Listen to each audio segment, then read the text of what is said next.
आप देख रहे हैं देशभक्ति 009। पूरे देशभक्ति 009 में पूरे देशवासियों के नमस्ते प्रणाम। जैसे कि मैं अभी आ चुका हूं ठाकुरगंज। ओवैसी साहब आ रहे हैं रोड शो करने के लिए। बहुत आशा विश्वास के साथ जो है पब्लिक उनका इंतजार कर रहे हैं। बीजेपी को रोकने के लिए ही मजलिस इत्तेहादुल मुस्लिमीन ने कोशिश की, मगर अगर हमारी इस कोशिश को कोई कमज़ोरी समझता है कि हमने ख़त लिखकर उनसे गठबंधन में अलायंस की या इत्तेहाद की बात की, हम कमज़ोरी की बुनियाद पर नहीं लिखे बल्कि ताकत की बुनियाद पर ख़त लिख कर दिए। और अगर ख़त लिख कर देना अगर वो कमज़ोरी समझ रहे हैं तो इंशाअल्लाह ताला उनको बहुत जल्द पता चल जाएगा जब इंतखाबात होंगे। मेरे अजीज दोस्तों और बुजुर्गों, जब से देश में बीजेपी की सरकार बनी है, नरेंद्र मोदी ने कोई कसर नहीं छोड़ी। मुख्तलिफ समुदायों में गलत फहमी और जहर फैलाने का काम उन्होंने किया। एक नया कानून बना दिया, वक्फ तरमीमी कानून, जिसके जरिए से हमारी मसाजिद को छीनने की कोशिश की जाएगी, दरगाहों को खानखाहों को छीनने की कोशिश की जाएगी। पार्लियामेंट में मैंने बहसियत रुकने पार्लियामान पूरी कोशिश की, पूरे कानूनी दलाइल के साथ हमने कोशिश की और कहा कि यह कानून वक्फ की जायदादों को बचाने के लिए नहीं बल्कि वक्फ की जायदादों को लूटने के लिए बनाया गया है। तो इंशाअल्लाह ताला हमारी लड़ाई बीजेपी के और आरएसएस के इस एजेंडे के खिलाफ शुरू से जारी थी और जारी रहेगी।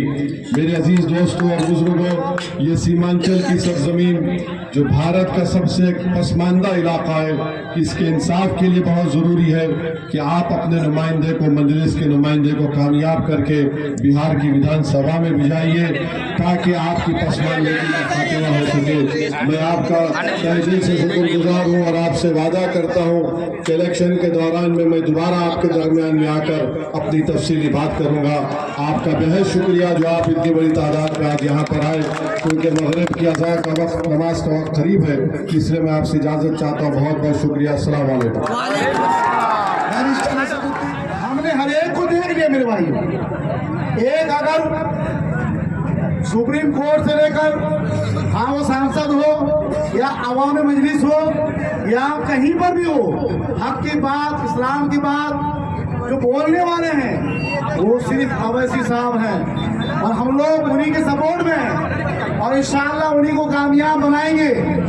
बनाएंगे ना भाई? बनाएंगे इंशाअल्लाह। अभी फिलहाल हमारे हिंदुस्तान में जो आंदोलन चला है, आई लव मोहम्मद के, किसी ने आई लव मोहम्मद कह दिया और उनको पुलिस वालों ने या किसी ने कंप्लेंट किया और पुलिस उनको जेल में डाल दिया। इससे मुतालिक सबसे पहले जो बोलने वाले हैं वो ओवैसी साहब हैं। मेरे भाइयों, ये हम लोगों का हक है और ईमान वालों का तकाजा है कि अगर हम में से कोई ईमान वाला या ईमान वालों की पार्टी ना हो तो हम किसी और को वोट दे सकते हैं, लेकिन जब हमारा ईमान वाला भाई है और ईमान वालों की पार्टी है तो ये उनका हक है और हमारा भी हक है कि हम उनको वोट देंगे इंशाअल्लाह। एक बार नारा लगा दीजिए, ओवैसी साहब जिंदाबाद, एमआईएम जिंदाबाद, ओवैसी साहब जिंदाबाद, एआईएम पार्टी जिंदाबाद, गुलाम हसन साहब जिंदाबाद, शेर हिंदुस्तान असदुद्दीन ओवैसी साहब जिंदाबाद, शेर